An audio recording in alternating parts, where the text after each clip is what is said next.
Welcome to the Sacred Legacy podcast. I am Anthony Ritchie. And I'm Kate Brown. And here we are elevating stories of God's hand in ordinary lives. That's right. Good morning, sis. Good morning. So, we wanted to do a quick intro to who we are and how we got here. And so I will start. My name is Anthony, and this is my youngest sister, Caitlin. I'm 8 years older than her, but we've always had a really, really special relationship. And we decided that we wanted to pay tribute to our parents and tell some stories of our childhood and also honor our Lord with some of the things that we've been blessed with, and also try to find some tangible ways that we can use what gifts we have on the daily to serve others and to honor God. So, did you have anything else to say there, sis? Nope, just welcome to our first episode. And like I said, I'm Kate. I am Anthony's sister, and we also have a middle sister who is helping us some behind the scenes. But yeah, Anthony has been thinking about doing this podcast for about a year, and I guess he kind of explained the reasoning behind it. But he brought me on board, and here we are. So we're excited to just talk about some things that we learned from our parents, and yeah, here we are. Yep. I'm excited that we're doing this in tandem. Uh, it would be way too intimidating to try to do this on your own. So Yeah, I the thought when you said you wanted to do a podcast, I thought that's a great idea for Anthony because he's really good at talking to people and just focusing in on what they're saying and giving them feedback. And I'm more of an introvert, so we'll just see how it goes. Yes, and you're also far too humble. Um, you really do have a knack for this. We've done some test recordings in advance of this, and we've had all sorts of technical A difficulties. lot of test recordings. But in the middle of all of that, um, I have I really do have an admiration for your perspective, and we do look at the world through a different lens. It's similar, but I think we have enough of a difference in our perspectives that I if nothing else, I really enjoy uh, more of an opportunity to chat with my sis and reminisce about life. So Yeah, it's really, been really fun. excited. It's been fun. Yeah. Um, there's a couple things that I wanted to sort of talk about when we were trying to come up with an episode name.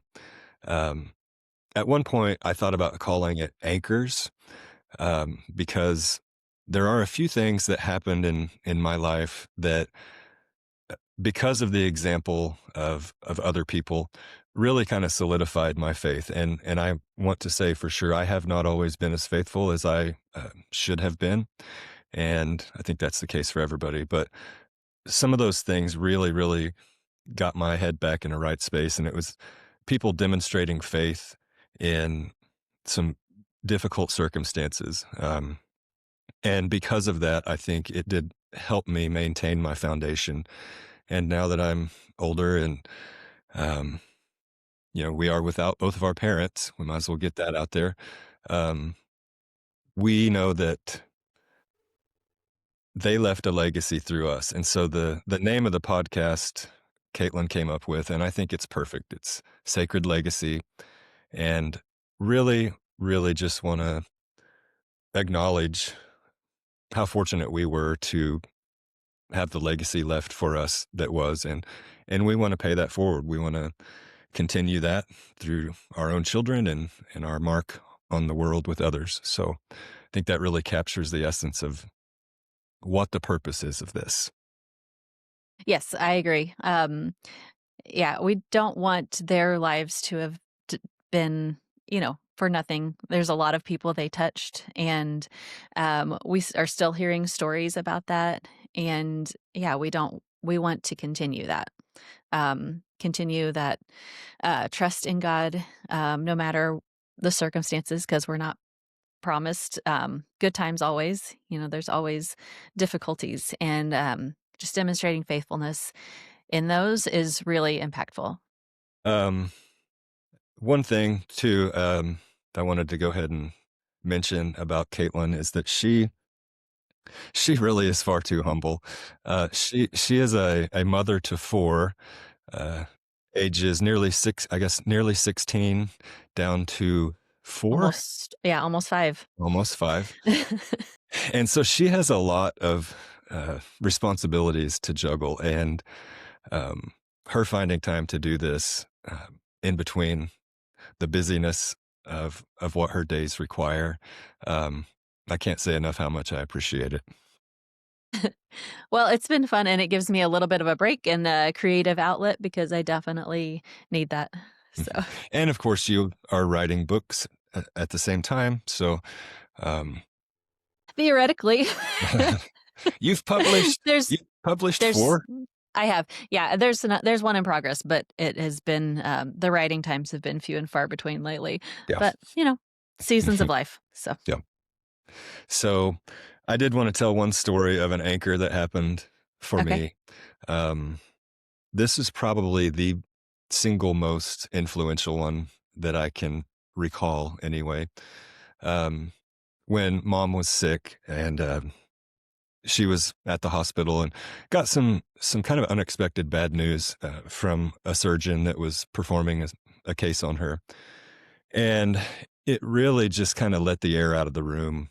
Um, a group of us were there, and it was I was like 30 years old at the time and still pretty immature, and I was angry, so angry, and our dad, Bill, you know, he gathered us up and we held hands and he said, "We're going to pray." And I don't remember the whole prayer, but Mhm. essentially what he said was, "Lord, we don't like this news, um, but we're going to choose to trust you, and you are still on the throne." And had he not done that in that moment, I would have not lost my way entirely, but it would have been a lot more difficult for me to get reeled back in and try to get some perspective back. So that's one of many, many stories that we will share about some evidence in our walk from our parents, aunts, uncles, um, friends, and I just think it's pretty awesome that he had the wherewithal in that moment to do that, and I don't think he had any idea that what it was doing for others in that moment. Right. I don't know how you do that because I mean, we had just got basically slapped in the face with horrible news, and I don't know where you were at with that. I was still so mom was diagnosed with pancreatic cancer, and she was having a procedure done that could potentially, like, get it out of there, like, the only procedure that could, and I was fully expecting to get a miracle healing. And when you start to understand that's not gonna happen, um, yeah, I was just devastated and dad just pulling us all together. I mean, I don't know how you do that, but it was, definitely had left its mark on all of us. It did, um, and there were others, but that one really sticks out to me. Mhm. Um, well, and I guess we might as well say too, world's worst, um, not Lottery. luck. Yeah, hit the lottery in reverse because our Yep, father, unfortunately also passed away from pancreatic cancer. So during those times of going through some very difficult health circumstances, the way that they behaved and the faith that they demonstrated throughout was also, I, I can't say that I would have done the same. I know. Um, I remember mom, she was in and out of that hospital, same one, a couple of times, and, just the way she treated the nurses, like, one of those nurses came to her funeral, right? she did. And, I mean, it's an hour and a half away from where we lived to where she was in the hospital, and, um, she had just that impact on that one person. She did. And she impacted, we did ask for permission, but she did have an impact on our eventual stepsister um, Okay, by yeah. Yes, okay, well, yeah, we'll go ahead and share this one. There's a little bit of a We got a family tree explanation we need to do here. So, um, mom passed away in 2007, and then dad was with us until 2023. So, after mom passed away, a couple years later, dad remarried our stepmom, Stacy, who we love. She's awesome.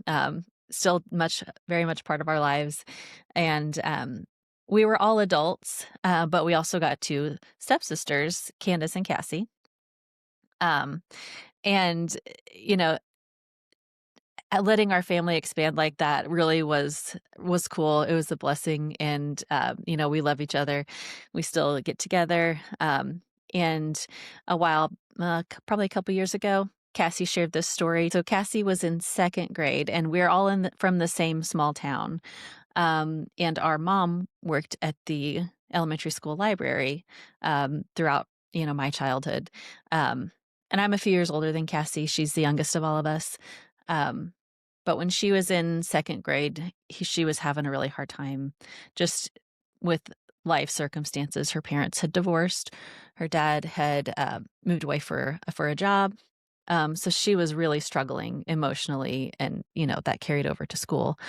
Her exact words, I just looked up the text message, sorry for Okay. that, but, No, it's fine. um, she she said, "I was in the 2nd grade and I was miserable," all caps, miserable, "at school. My dad had just moved to work in Arkansas, and my teacher at the time was not exactly patient. The library with Melody was my safe place that year." And what an unforeseen group of circumstances that Mhm. that led to really just an act of kindness towards another person. And hearing that story, what a blessing. I mean, I was deeply touched. And also, I mean, at the same time, another awareness of something mom would say and that she had handwritten on the refrigerator our entire childhood was be kind. Everyone you meet is facing a battle. Yes. And we can all do a better job of that.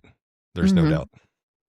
Yes. Mom was not at the, forefront of things a lot. Like, she was behind the scenes, didn't wanna be noticed for what she was doing, but whatever she did, like, she made people feel seen and special, and, yeah, and that had just as big or more of an impact, I think, than someone who's, out there in a visible, leadership type of thing. Yeah, and that is a good segue to um, something you and I have talked about when we were trying to plan some spots for the show.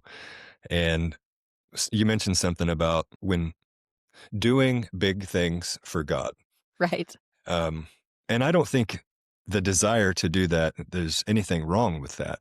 Um, but we should not allow that to handcuff us from focusing in on what we can do on a smaller scale in our daily life. And so I think that's something we really probably could do an entire episode about, but wanted to kind of introduce that idea that we really can influence people.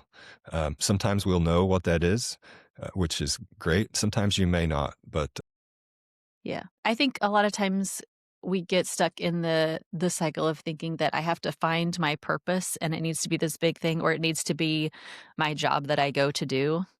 And really, if we're Christians, our purpose is to love God and love people, and it's real simple. Like, it's just, who are you meeting every day? Who are you around every day? That's our purpose, and that's what we want to do here, is like have an awareness of people we're encountering and an openness to see what they might need, what we could be doing to show love to them. So that's what we're focusing in, not thinking like, I have to do this grand thing for God. All we need to do is be faithful in what we've been given. yeah, yeah. Should I tell the story about Justin? Sure, go ahead. I got permission for this. A friend of mine, his name is Justin. Um, he has been somebody that I've known for oh, probably 15 years or so through my best friend, Chris. And we go on a yearly hiking trip to Colorado with just a group of guys and hike 14ers. And so, throughout those years, Dad also participated in some of those trips with us, and so he got to know some of the guys and kind of became a spiritual guide for us. He was what we called him the leader of the wolf pack. Yes, and it's important to note that, that dad just wanted to be friends with everyone, anyone he met. It doesn't matter, age difference, any kind of difference, didn't matter. If he met you, he wanted to be your friend. He did. Yeah. And on one of those trips, Justin was having, a hard time juggling his responsibilities at home. He a very demanding job, two boys that were in a lot of activities, and he was just struggling, wanting to, get his priorities right, but feeling like he was just really having a hard time managing. And Dad, I didn't know this until much later, but Dad told him the story of don't wait to buy that boat. And the background for that is essentially our dad loved to water ski, but he never owned a boat himself. And so I think he kind of regretted waiting for that day to buy that boat. And he told Justin that exact same thing. He said, don't wait to buy that boat. So when dad was sick, it was kind of getting closer to where, short of a miraculous healing, we kind of knew what the outcome was going to be. And so Justin and Chris and Clint, husband of the pod, we went and visited him and had a great conversation, great day. And the week after that, Justin sent Dad a handwritten letter. And I won't share the whole letter, but he basically told Dad how much he appreciated his advice and that he was not going to wait to buy that boat. And he had taken a vacation with his family, and it's a work in progress, I'm sure, um, but at the very end of that letter, he he acknowledged how much he appreciated the influence that Dad had on us, the example that he showed of how to be a father, and he said, "Thank you for the legacy that you taught me to build." Mhm. And I just thought, man, Mhm. it was it was special, and coming from Justin, I really, really appreciated that because he's a very sentimental guy, Mhm. but man, he really hit the mark there. And I actually talked with him last night, make sure it was okay. I shared Oh, that, yeah. and he said, "Of course." So, Right. yep. Yeah, dad definitely had a way of, um, if you had a problem, he had a way of boiling it down to what's the most important thing, keeping it pretty simple of like it's not that complicated. Here's the important things in life. Here's what you need to the direction you need to go. Yeah, and it goes without saying, but I'm going to say it anyway because um, I think it shows the importance of relationships Mhm. with others. Um, Dad held a position with Justin because Justin knew he cared for him. Yes. Um, I think it would be a very different thing if somebody offers advice to you that does not have a relationship with you, Right. and we've seen that before too. Yeah, and it's like, well, you have no really have no, what, skin in the game to offer this advice. If you don't really know me, you don't know where I'm coming from. So yeah, dad definitely he got in there and got to know people as best he could before like trying to offer them, some advice. And usually it was someone asking him, what should I do here? So, would you like to introduce a recurring segment that we're going to do on the show? Yes. So we had the idea, I'm not sure where it came from, but we're often, we'll text back and forth a lot of times about music because that means a lot to both of us. But the idea of this segment is that we'll have probably toward the end of each episode, we're calling accidentally spiritual. And it's just taking something that we may have encountered in our daily life, could be something serious, could be something that's not so much, that's not really meant to be, a spiritual thing, but we've seen something in it that means something to us that we can relate to a spiritual truth, I guess. Yeah, I I feel like one of the things that I feel very strongly about as I've gotten older is I don't really believe in religion at all. I do believe much more in a relationship with something spiritual. And when we were um, doing this show, trying to get up all the platforms set up, ask what genre is this show, and Huh. I picked spirituality because Yeah. I think again, as I've gotten older, I feel like everybody's way to connect uh, in that spiritual plane is so personal. For some people, it's exercise, it's time with friends, it's music, it's dance, it's playing an instrument, you name it. But it's such a personal thing, and I encourage people to you know allow that to be personal for you. You don't have to fit into a perfect box, and it's definitely not for others. It's not for others. It's yours. Um, what is your connection to Christ or to the Lord? Yeah. Um, Right. We grew up in church and had a lot of teaching from our parents and from, just pastors and teachers, um, for a spiritual formation. But I feel like as I've gotten older, like God is so much bigger than the box that we try to put him in. And, um, he's everywhere and he can teach us things, that are outside of the box, I think. Um, yeah. well, do you have one you want to share for this week? I do. Okay. I was on a walk this morning with my dog Ollie, and I was listening to music as I usually do when I'm walking, and I was listening to Cody Jinks. I hadn't listened to him for quite a while, but he's a favorite.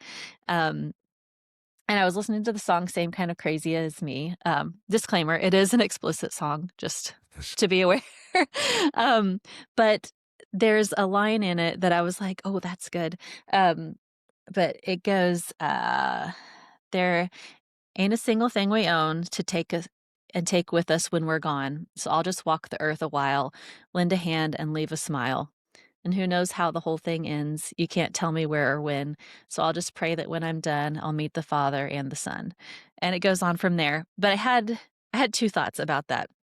So the first part of it, I'll just walk the earth a while, lend a hand and leave a smile. That's exactly what we're trying to focus on here is just, uh, you know, we have things in this life, but we don't get to take any of it with us.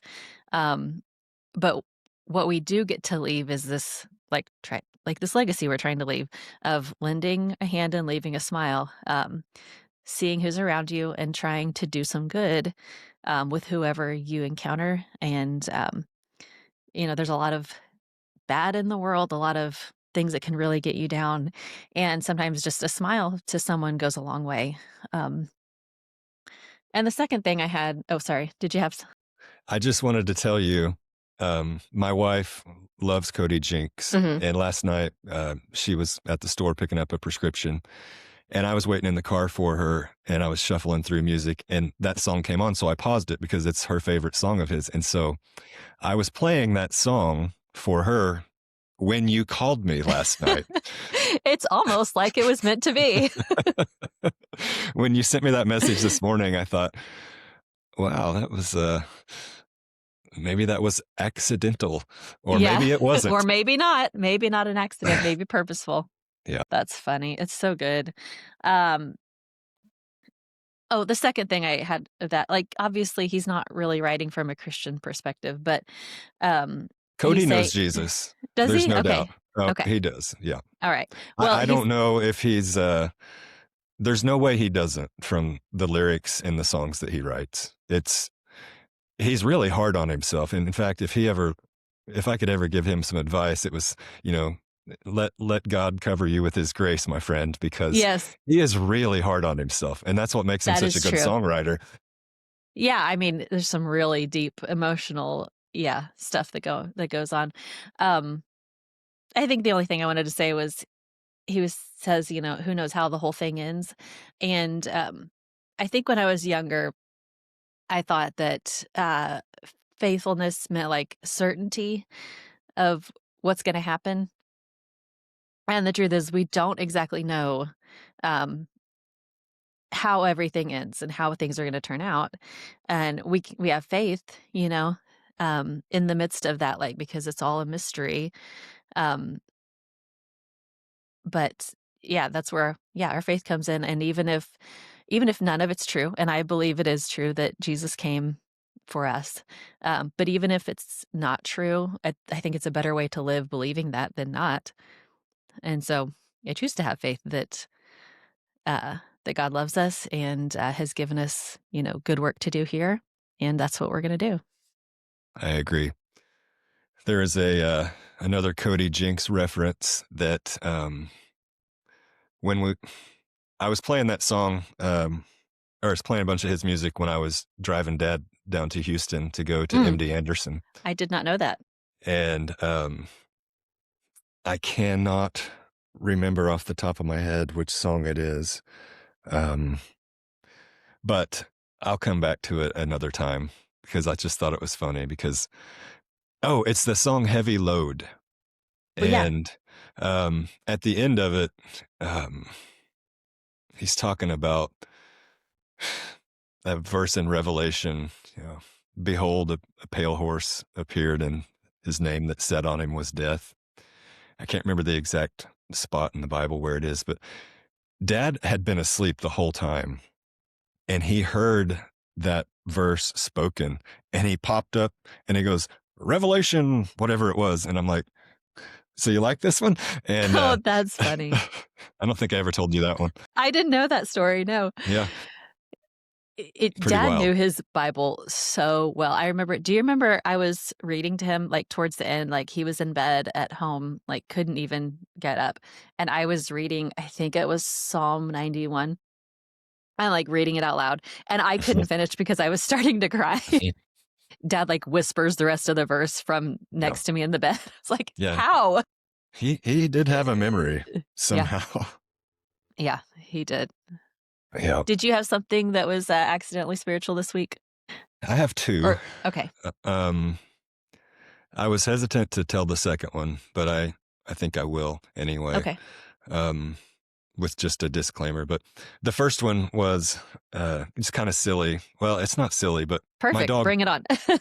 my dog, Tucker, Uh-huh, he, he's an older fella, and he's I don't really know what his story was before we adopted him, but he's just kind of an easy keeper, just always wants to be around, and we were up at my mother-in-law's house for Christmas, and so we had taken a couple of the horses with us, and he's, again, he's not the most aware of his surroundings, and I didn't realize that he had wandered into the pen, and I was putting the horses up for the evening, but I had left a gate open, which and one of the horses decided that they wanted back out to the pasture, and Tucker was right in the way.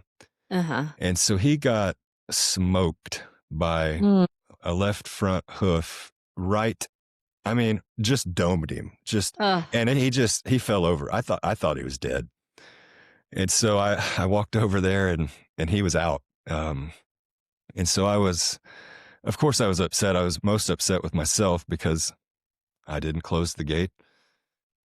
And but he rolled over and he kind of groaned. And I thought, well, here we go. So I called my wife to come out, and I didn't want her to panic, but I'm like, we might need to make a decision here about him. my goodness. And so we sat with him for about 5 minutes and just rubbed him and loved on him.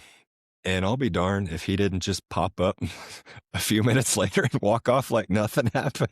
My goodness. And so we were joking. I was like, we're going to have to start calling him Ruby Sue, like from Christmas Vacation, because he got kicked in the head. He's squared back up again.